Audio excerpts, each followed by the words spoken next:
কাৰণ প্ৰতি 5 বছৰৰ মূৰে মূৰে আমি আমাৰ একজন জনপ্ৰতিনিধি পঠিয়াওঁ দিল্লীলৈ আমাৰ প্ৰতিনিধি কৰি যিজন হ'ব আমাৰ কণ্ঠ আমাৰ সকলোৰে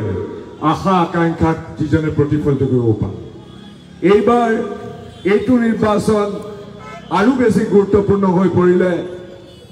কাৰণ বিজেপি দলে সিদিনাখনলৈকে অৱশ্যে যোৱা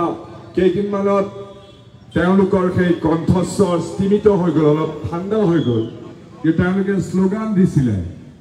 যে আপকি বাৰ 400 পাৰ আপকি বাৰ 400 পাৰ কিহৰ কাৰণে পাৰ্লিয়ামেণ্টত 543টা সিট আছে গৌৰৱ গগৈ কলিয়াবৰ পৰা যোৱাবাৰ জিকি গৈছিলে মই নগাঁৱৰ পৰা জিকি গৈছিলোঁ আব্দুল খালেক বৰপেটাৰ পৰা জিকি গৈছিলে তেনেকৈ গোটেই ভাৰতবৰ্ষৰ পৰা 543 জন সাংসদ দিল্লীত লোকসভাত গৈ পেলাই বহেগৈ এখন চৰকাৰ কৰিবৰ কাৰণে এই 543 জন সাংসদৰ ভিতৰত 273 জনৰ বা বেছি 273তকৈ বেছি সাপোৰ্ট পালে কোনোবা এটা ৰাজনৈতিক দলে সৰকাৰ কৰিব পাৰে কিন্তু এইবাৰ বিজেপি দলে কলে যে আপকি বাৰ 400 পাৰ কিহৰ কাৰণে তাৰ আগতে মই আপোনালোকক লৈ যাব খুজিছো সেই দেশ স্বাধীন হোৱাৰ সময়ত দুটা পক্ষই ধৰ্মৰ ভিত্তিত আমাৰ দেশখন বিভাজন কৰিবৰ কাৰণে উঠি পৰি লাগিছে যেতিয়া ব্ৰিটিছে কলে 1935 চনত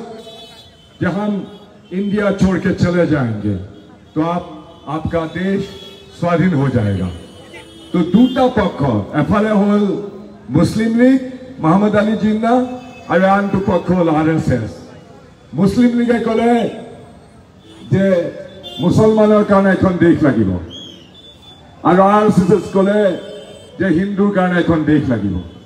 किन्तु महात्मा गांधी कले जे खबरदार आमार भारतवर्ष जेতিয়া স্বাধীন হব এই স্বাধীন ভাৰতবৰ্ষত কোনো ধৰ্মৰ ভিত্তিত আমাৰ দেশ পৰিচালিত নহয় আমাৰ দেশত দেশখন হ'ব মানুহৰ দেশ কি হিন্দু কি মুছলমান কি শিখ কি খ্ৰীষ্টিয়ান সকলোৰে সমান অধিকাৰ থাকিব আৰু আমাৰ দেশখন হ'ব ধৰ্ম নিৰপেক্ষ দেশ আৰু আপোনালোকে জানে যে দেশ স্বাধীন হোৱাৰ পিছত 386 জন 386 আমাৰ দেশৰ গুণী জ্ঞানী লোকসকলক লগ লগাই পেলাই কনস্টিটুৱেন্ট এছেম্বলি গঠন হ'ল আমাৰ অসমৰ পৰা 11 জন ব্যক্তি এই কনস্টিটুৱেন্ট এছেম্বলিৰ সদস্য আছে গোপীনাথ বৰদলৈ আছিলে কেপ্টেইন উইলিয়ামছন চাংমা আছিলে ভীমবৰ দেউৰী আছিলে ছাৰ সাদুল্লাহ আছিলে এনে ধৰণে 386 জন ব্যক্তিয়ে 3 বছৰ কাল নিজৰ মাজত আলাপ আলোচনা বিতৰ্ক হলা পৰামৰ্শ কৰি পৃথিৱীৰ ভিতৰত সৰ্বোৎকৃষ্ট এখন সংবিধান প্ৰস্তুত কৰিলে যিখন সংবিধান হল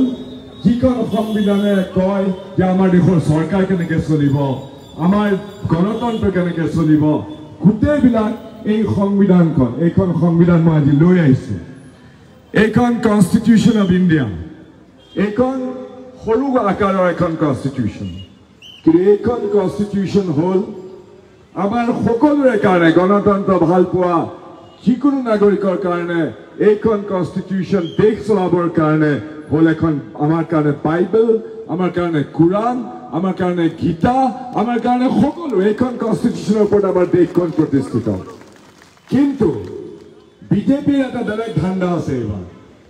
বিজেপিয়ে কৈছে आपकी बार 400 पार क्यों 273 হলে তো সরকার হব পারে যেটালকে 400 কিয় পার কৰিব খুজিছে তাৰ সৰু কাৰণটো হলে এইটোৱে যে সংবিধানখন যিখন সংবিধানৰ ভিত্তিত আমাৰ দেশখন চলিছে সেই সংবিধানখন লিখা আছে যে এই সংবিধানখন বদলাব পাৰিব নতুনকৈ লিখিব পাৰিব সলনি কৰিব পাৰিব 543 জন সদস্য থকা পার্লিয়ামেন্টত যদি 2/3 সদস্যই যদি সাপোর্ট করে তার মানে 543 জন সদস্যৰ ভিতৰত 365 জন যদি সদস্যৰ সাপোৰ্ট থাকে তেতিয়াহলে আমাৰ দেশৰ এই সংবিধানখন সলনি কৰিব পাৰিব বিজেপিৰ ধান্দা হল যে এই যেটো সংবিধান যিখন সংবিধানে আপোনাক মোক সকলোকে সমান অধিকাৰ দিছে, আমাক সম বিকাশৰ সুবিধা দিছে, সম মৰ্যাদা প্ৰদান কৰিছে। ইয়াত কোনো কাৰো অধিকাৰ কিবা কম অধিকাৰ বেছি সেইটো নহয়, সকলোকে একে সমান দিছে, মৰ্যাদা দিছে আৰু একে সমান বিকাশ কৰাৰ সুবিধা দিছে। সেইখনেই হ'ল ভাৰতীয় সংবিধান। কিন্তু বিজেপিৰ এইবাৰ ইচ্ছা হ'ল যে তেওঁলোকে ভাৰতীয় সংবিধানখন সলনি কৰাৰ এটা কু অভিসন্ধি। গতিকে মই আপোনালোকক ক'ব খুজিছোঁ যে এই ভোট আপোনাৰ মোৰ কাৰণে, আমাৰ পৰৱৰ্তী প্ৰজন্মৰ কাৰণে, আমাৰ ল'ৰা ছোৱালী নাতি পুতি সকলোৰে কাৰণে এই ভোট হ'ল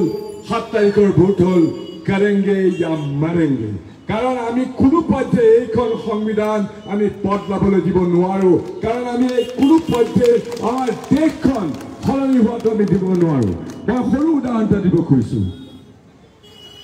পাকিস্তানৰ জন্ম ভাৰততকৈ এদিন আগতে হ'ল, 1947 চনৰ 14 আগষ্টৰ দিনাখন। আৰু ভাৰতবৰ্ষ স্বাধীন হ'ল 1947 চনৰ 15 আগষ্টৰ দিনাখন। এদিন পিছত হ'ল। পাকিস্তানটো ইছলামিক ৰিপাব্লিক ঘোষণা কৰিলে তেওঁলোকে। কিন্তু মহাত্মা গান্ধীৰ নেতৃত্বত, কংগ্ৰেছৰ নেতৃত্বত আমাৰ দেশখন স্বাধীন হোৱাৰ পিছত আমি ক'লো যে কনষ্টিটুৱেণ্ট এছেম্বলিয়ে ঠিক কৰিব,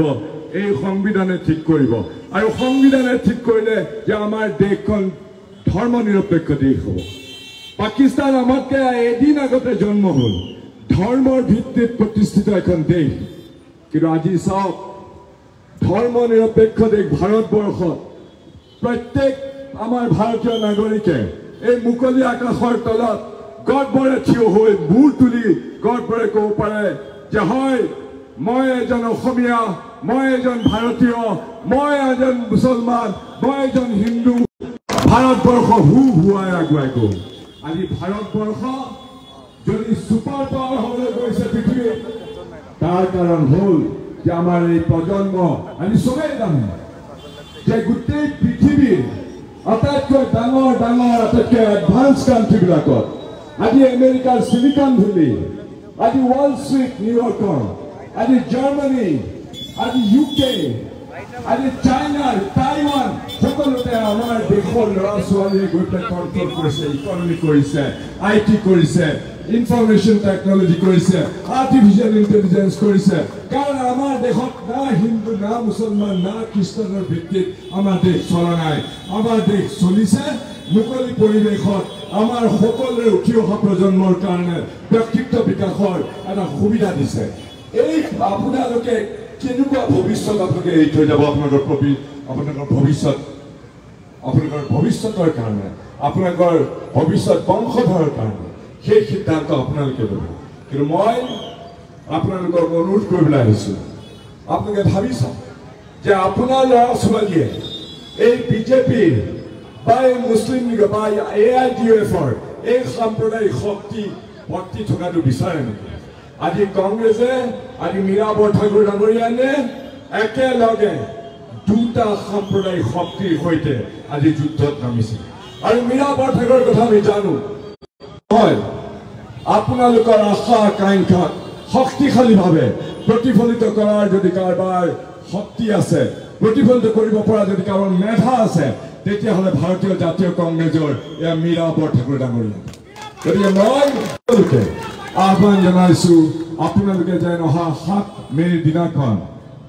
আপোনালোকে কংগ্ৰেছৰ আমাৰ প্ৰাৰ্থী শ্ৰীমতী মীৰা বৰঠাকুৰক সকলোৱে